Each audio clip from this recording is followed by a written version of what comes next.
नमस्कार, मैं विजय Sardana law street Bharat में आपका स्वागत करता हूं। आज सवाल जनता का में हमारा चर्चा का विषय है स्टार्टअप और किस तरह की सुविधाएं और प्रोत्साहन स्टार्टअप्स को भारत में दिया जाता है।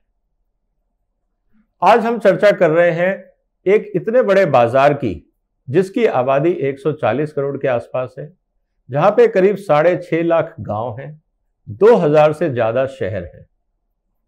इस बात से ये बात तो क्लियर है कि स्टार्टअप्स के लिए बहुत बड़ा अपॉर्चुनिटी हमारे इस देश में है। अब किस तरह से आप उसका फायदा उठाएं और किस किस तरह का प्रोत्साहन आपको दिया जाता है। कोई भी स्टार्टअप जब शुरू होता है तो ये किसी आइडिया के आधार पे होता है। उसका जो प्रमोटर होता है उसके पास कोई यूनिक आइडिया होता है, उसने समाज में इस बात को देखा होता है किस चीज की कमी है, चाहे वो प्रोडक्ट है, कोई सर्विस है, कोई डिजाइन है, कोई और आइडिया आपके दिमाग में हो सकता है। तो सबसे पहले जरूरत है उस आइडिया को बचाने की, उस आइडिया को संभालने की। इसके लिए भारत सरकार में कानून है। अगर वो आइडिया पेटेंट के रूप में है, कोई डिजाइन के रूप में है, कोई ट्रेडमार्क के रूप में है या कोई सर्विसेज है, सबसे पहले जरूरत है उसको बचाने की। जब आप अपने किसी भी प्रोडक्ट को भारत सरकार के कानूनों के तहत प्रिजर्व करना चाहते हैं, जिसको हम इंटेलेक्चुअल प्रॉपर्टी बोलते हैं, उसके माध्यम से, तो भारत सरकार ने स्टार्टअप्स के लिए स्पेशल प्रोविजनिंग की गई है कि आप अगर कभी भी पेटेंट या ट्रेडमार्क या किसी भी आईपीआर के लिए अप्लाई करेंगे तो आपको उसमें फाइनेंशियल कंसेशन दिया जाता है। नॉर्मल टाइम जो लगता है पेटेंट और ट्रेडमार्क के लिए, वो आपको प्रायोरिटी पे किया जाता है ताकि जल्दी से जल्दी आपके आइडिया को प्रिजर्व किया जा सके, ताकि आप जल्दी से जल्दी अपना काम शुरू कर सकें।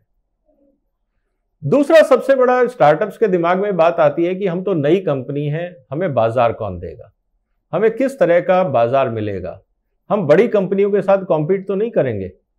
इसके लिए भारत सरकार ने अपने सभी मंत्रालयों को यह आदेश और निर्देश दिया है कि जब भी कोई भी स्टार्टअप आता है आप उसको प्रेफरेंस दीजिए। आप उसका पुराना ट्रैक रिकॉर्ड नहीं देखेंगे क्योंकि वो स्टार्टअप है, कोई उसके पास 5-10 साल का एक्सपीरियंस नहीं होता है, वो नई कंपनी है। दूसरा, आप किसी भी तरह की उनसे सिक्योरिटी नहीं मांगेंगे, और जब आप सिक्योरिटी नहीं मांगते, आप उनको प्रेफरेंस देते हैं, तो सबसे इंपॉर्टेंट चीज आ जाती है कि आप उनके एक्सपीरियंस की भी बात नहीं करेंगे कि आपको कितने साल का एक्सपीरियंस है। आप सिर्फ उनका ध्यान, जो प्रोक्योरमेंट एजेंसीज हैं, उनका सिर्फ प्रोडक्ट पे होना चाहिए, ताकि जो देश में स्टार्टअप्स आए उनको सुविधाएं मिले। दूसरी सबसे बड़ी बात आती है कानून की। 2 तरह के कानून किसी भी मैन्युफैक्चरिंग में लागू होते हैं। एक होता है लेबर लॉ और दूसरा होता है पॉल्यूशन कंट्रोल एक्ट या एनवायरमेंटल लॉ। अब भारत सरकार ने सुविधाओं के लिए स्टार्टअप्स को यह कहा है कि आप 3 साल तक आपको कोई लेबर लॉ की प्रावधान के लिए परेशान होने की जरूरत नहीं है। आप कानून पढ़ लीजिए और सेल्फ डिक्लेरेशन दे दीजिए कि आप इन कानूनों का पालन कर रहे हैं, उनको फॉलो कर रहे हैं। इसी तरह से जो एनवायरमेंटल लॉ है उनमें भी 3 साल के लिए यह छूट दी गई है कि आप सेल्फ डिक्लेरेशन से कानून को फॉलो कर रहे हैं, आप अपना डिक्लेरेशन दे दीजिए, कोई इंस्पेक्टर आपको तंग नहीं करेगा। ये बहुत अच्छी सुविधाएं स्टार्टअप्स को एनकरेज करने के लिए हैं। उसके बाद जो सबसे इंपॉर्टेंट चीज आती है कि कभी कभार हम स्टार्टअप शुरू करते हैं और ये कहा जाता है कि हमारा अगर स्टार्टअप नहीं चला तब हम क्या करेंगे, क्या हमारे पे लायबिलिटीज आएंगी, कानून की तरफ दिक्कतें आएंगी, जैसा बड़ी कंपनियों का आता है। स्टार्टअप्स के लिए ये भारत सरकार मानती है कि कोई भी स्टार्टअप जब शुरू होता है तो जरूरी नहीं है कि वो सब सक्सेस हो, बंद भी होते हैं। और बंद करते समय हो सकता है आप एक आइडिया बंद करके दूसरा शुरू करना चाहते हैं, लेकिन अगर पहला आइडिया जल्दी बंद नहीं होगा तो दूसरा शुरू करने में देर लगेगी। यह बात भी हमें समझनी है। इसीलिए एग्जिट पॉलिसी भी भारत सरकार ने स्टार्टअप्स के लिए बहुत सुविधाजनक बनाई है। 180 दिन के अंदर आपको एग्जिट का ऑप्शन दिया गया है, ताकि अगर आपका पहला वाला आइडिया काम नहीं कर रहा है आप उसको बंद करें, आप नए आइडिया के साथ काम शुरू करना चाहते हैं, आप कर सकते हैं। अब सबसे इंपॉर्टेंट चीज आती है कि पैसा कहां से आएगा। भारत सरकार ने जितनी भी वेंचर कैपिटल फंड्स हैं, बैंक्स हैं, बाकी एजेंसीज हैं, उन सबको एनकरेज ये किया है कि आप अपने पैसे को पूल करें। अगर कोई अच्छा आइडिया आता है स्टार्टअप का, जिसको लगता है कि इसकी वायबिलिटी है, इसमें पोटेंशियल है, आप जो स्टार्टअप डिपार्टमेंट है वहां अप्लाई कर सकते हैं और उसमें आपको सुविधाएं मिल सकती हैं। और अगर आपका प्रोडक्ट अच्छा है, प्रोजेक्ट अच्छा है, तो आपको फंडिंग की सुविधाएं भी मिल सकती हैं। और इनिशियल फंडिंग जब वेंचर कैपिटल से आपको मिलती है तो आपको काफी सारा फाइनेंशियल सपोर्ट भी मिल जाता है। उसके अलावा जो सबसे इंपॉर्टेंट चीज जो आती है वो आती है टैक्स एग्जेम्पशन की। अगर मान लीजिए आप स्टार्टअप है, पहले दिन से तो अक्सर प्रॉफिट नहीं होता है। भारत सरकार की पॉलिसी ये कहती है कि अगर आप स्टार्टअप शुरू कर रहे हैं तो 10 साल में कभी भी लगातार 3 साल आप टैक्स एग्जेम्पशन ले सकते हैं। उदाहरण के लिए कि आपने एक स्टार्टअप शुरू किया, पहले 2-3 साल आपको स्टैब्लिश करने में लग गए, फिर आपका थोड़ा बहुत प्रॉफिट होना शुरू हुआ जिसको आप प्रिजर्व करके री इन्वेस्ट करना चाहेंगे या उससे कुछ और मशीनें या सुविधाएं इकट्ठी करना चाहेंगे। तो भारत सरकार ने यह कहा है कि पहले 10 साल जब से स्टार्टअप शुरू हुआ है उसमें कोई भी 3 साल, लगातार 3 साल आप टैक्स एग्जेम्पशन ले सकते हैं। इसका मतलब यह है कि अगर आप प्रॉफिट कमा भी रहे हैं तो 3 साल तक का प्रॉफिट पे कोई टैक्स नहीं लगेगा, आप उसको अपने स्टार्टअप को मजबूत करने में इस्तेमाल कर सकते हैं। ये थी मुख्य सुविधाएं।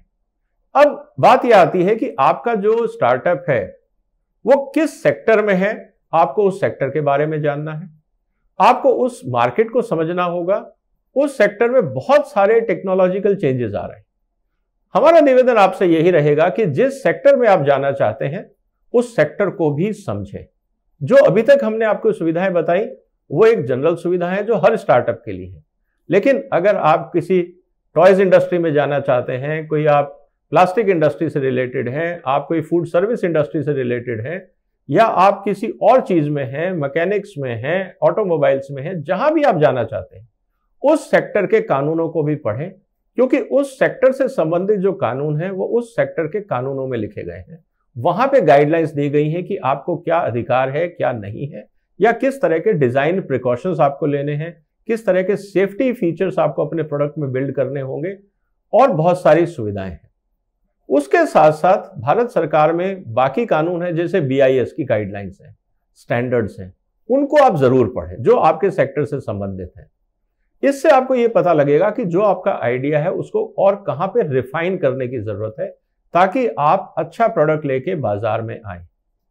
जैसा हमने शुरू में कहा कि ये 140 करोड़ का देश है, दुनिया का सबसे बड़ा बाजार है, बहुत सारी संभावनाएं हैं। ये अब आपके ऊपर है कि आप कौन सी संभावनाओं को किस क्षेत्र में तलाशते हैं और उसके साथ साथ आप किस तरह से अपने सिस्टम को आगे बढ़ाते हैं। एक और मेरा सुझाव आपके लिए है, बहुत सारे स्टार्टअप्स हमने ये देखा गया है कि इंडिविजुअल लेवल पे शुरू करने की कोशिश करते हैं, लेकिन जैसा हम जानते हैं कि जब भी आप कोई कंपनी या स्टार्टअप शुरू करते हैं तो उसमें बहुत सारे काम होते हैं। कोशिश ये करें कि आप एक ग्रुप बना के करें, चाहे दोस्तों का हो, फ्रेंड्स का हो, क्लासमेट्स का हो, जो भी आपका ग्रुप हो, उससे एक दूसरे को सपोर्ट मिलेगा, सहायता मिलेगी और आपका स्टार्टअप के सक्सेस होने के चांसेस ज्यादा है। इन बेसिक बातों का ध्यान रखें। उम्मीद है कि इस प्रोग्राम में दी गई जानकारी आपको अच्छी लगी होगी। अगर आपके कोई सवाल हैं कमेंट सेक्शन में जरूर लिखें, हम उन सवालों को लेके एक और एपिसोड बनाने की कोशिश करेंगे ताकि आप तक पूरी जानकारी पहुंचे।